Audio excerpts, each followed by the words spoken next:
नागौर की सियासत में ये चल क्या रहा है? कांग्रेस पूरी तरह से उलझ गई है। पायलट और डोटासरा आपस में भिड़े हुए हैं कि उनका समर्थक उतरे मैदान में। पायलट मुकेश भाकर को उतारना चाहते हैं तो डोटासरा पूर्व आईएएस जस्साराम चौधरी को उतारना चाहते हैं। और जो पैमाना होता है, जिन पैमानों पर आप अपने प्रत्याशी को चुनते हैं मैदान में उतारने के लिए, उन पैमानों पर कैसे खरे उतर रहे हैं ये दोनों नेता, चाहे से आप मुकेश भाकर को ले लीजिए या फिर जस्साराम चौधरी को ले लीजिए। और कौन सा प्रत्याशी कांग्रेस की जीत को सुनिश्चित कर पाएगा इन दोनों में से, ये भी आपको बताएंगे इस वीडियो में। और कैसे बेनीवाल के बिना कांग्रेस चारों तरफ से मुश्किलों से घिर चुकी है नागौर में, ये भी आपको बताएंगे, इसलिए जुड़े रहेगा आखिर तक हमारे साथ। नमस्कार, मैं हूं चेतना शर्मा और इस मुद्दे पर बातचीत करने के लिए मेरे साथ मौजूद हैं हमारे editor in chief Varun Bhansali ji. Sir, मैं आपसे जानना चाहूंगी कि जिस तरह से पायलट और डोटासरा भिड़ रहे हैं नागौर में, और पायलट चाहते हैं मुकेश भाकर को टिकट मिले, चेतन डूडी का भी वहां पर नाम आ रहा है, वहीं डोटासरा अड़े हुए हैं पूर्व आईएएस जस्साराम चौधरी के लिए। मेन मुद्दा ये है कि जस्साराम चौधरी है कौन और क्यों इनको इतनी पैरवी की जरूरत पड़ रही है डोटासरा की? देखिए, यहाँ पर सीधी-सीधी जंग हो रही है और देखने वाली बात ये है कि लोकसभा चुनाव से पहले इतने बड़े स्तर पर ऐसी जंगें होना वाक़ई सियासत में हर रोज़ देखने को नहीं मिलता। नागौर अभी इतनी हॉट सीट बन चुका है कि यहाँ पर सबसे पहले तो बेनीवाल के लिए जंग हुई कि बेनीवाल जिसके साथ होंगे, वो जीतेगा। दूसरी ओर ये हुआ कि बेनीवाल खुद ज्योति मिर्धा को हराने के लिए येन-केन प्रकरण वाले उस पे जाना चाह रहे थे, इसलिए उन्होंने कहीं न कहीं कांग्रेस से गठबंधन करने के लिए सारे के सारे अपने ज़ोर लगा दिए।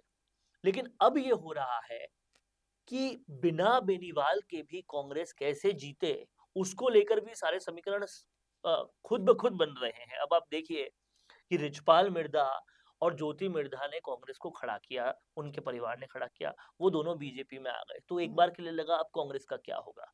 लेकिन सामाजिक काम करने वाले ये आईएएस की पैरवी गोविंद सिंह डोटासरा कर रहे हैं, तो उससे पहले से मुकेश भाकर जो कि काफ़ी तेज़-तर्रार नेता हैं, उनका नाम सचिन पायलट कैंप की तरफ से बढ़ाया जा रहा है। तो कहीं न कहीं कांग्रेस के पास 2 ये उम्मीदवार हैं। हालाँकि मुकेश भाकर एनी डे बहुत ज़्यादा अहमियत रखते हैं, बजाए कि ये जो आईएएस आने वाले हैं इनसे, क्योंकि इनके पीछे सचिन पायलट का हाथ है जो ऑलरेडी काफ़ी लोकप्रिय है जाट कॉम में। तो कहीं न कहीं मुकेश भाकर के पास एक एड्ज है और एक एड्ज अ, इन आईएएस के पास भी है, लेकिन मुकेश भाकर के पास ज़्यादा है।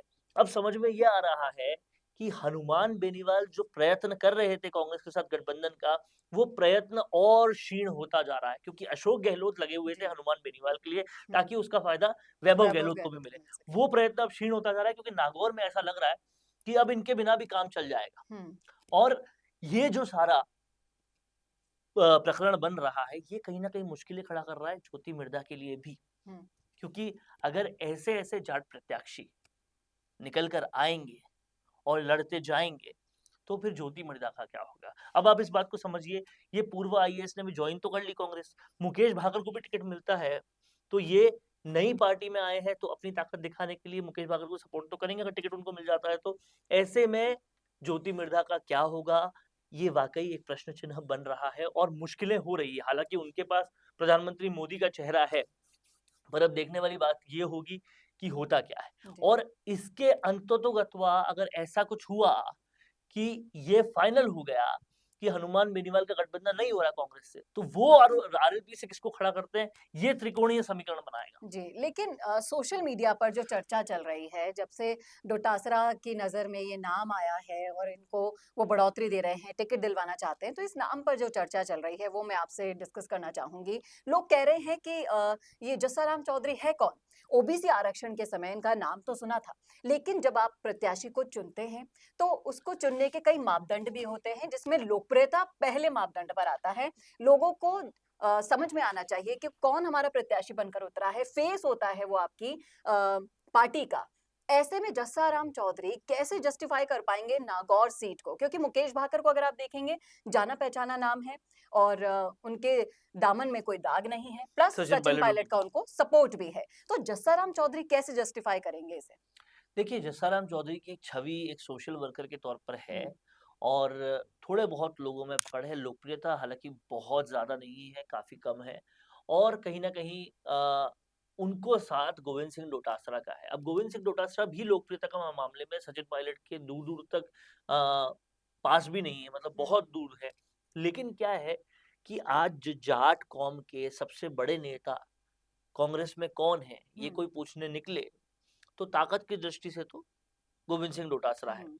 और वो अगर किसी जाट को सपोर्ट कर रहे हों, तो फिर वो कौमी चीज़ आ जाती जी, है। यही मैं आपसे अभी अगला सवाल यही पूछने वाली थी कि आपको नहीं लगता कि ये जाट बनाम जाट कौम ही चुनाव होता गया है? यहाँ सीट के ऊपर अगर आप विश्लेषण करेंगे तो आप क्या अपनी राय रखते हैं?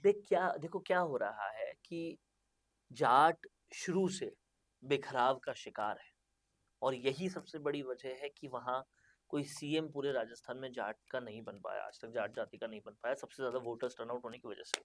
आज जो आप विश्लेषण की बात कर रहे हैं, नागौर सीट को अगर हम ढंग से देखें, हुँ, तो यहाँ 2 भागों में नहीं बल्कि कई भागों में डिवाइड हो चुके हैं हुँ, जाट। अब ऐसे में जब कौम ही अपने आप के लिए एक नहीं होगी और उनको डिवाइड करना इतना आसान हो जाएगा, तो फिर कैसे कोई सीएम बनेगा जाट-जात का, ये सबसे समझने वाली बात है। और देखिए, मैं कहीं न कहीं मानता हूँ कि हनुमान बेनीवाल की लोकप्रियता चरम पर पहुँच गई थी और उनसे जलने वाले सबसे ज़्यादा जाट ही थे हुँ।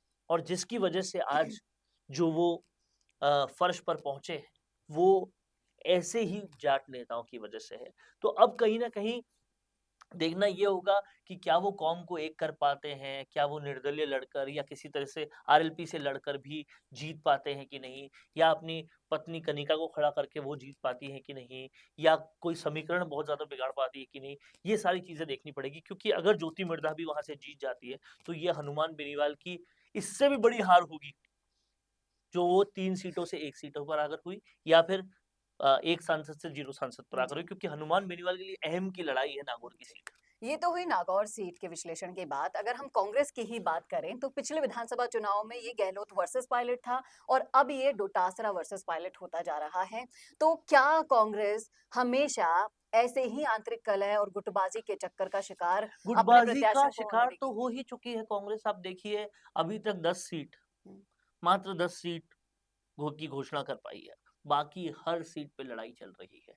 दिल्ली के गलियारों में सूत्रों के हवाले से यही खबर आ रही है कि हर सीट पर भरसक लड़ाई है। पायलट चाहते हैं किनको, गहलोत चाहते हैं किनको, डोटासरा चाहते हैं किनको और सब लड़ रहे हैं पूरी तरह से। ऐसे में कांग्रेस के पास अभी इतना ज़्यादा असमंजस की स्थिति है कि वो सेंटर को घेरे या अपनी लड़ाई को दूर जी, और पहले से ही विकल्पहीन कांग्रेस अपनी इस आंतरिक लड़ाई के चक्कर में प्रत्याशियों को भी मतलब आप देखिए ना प्रत्याशियों का उत्साह भी क्षीण होता जाता है ऐसी लड़ाइयाँ देख के। अभी तक इन लड़ाइयों के कारण नाम नहीं आ पाए हैं और फिर नाम आएँगे तो उसके बाद माहौल बनेगा, लेकिन ये माहौल पहले से खराब होना शुरू हो गया है। इसको पार्टी को ध्यान में रखना होगा। इन आंतरिक कलह और गुटबाज़ी को खत्म करके पार्टी को एक करने के जाजिम पर आना होगा।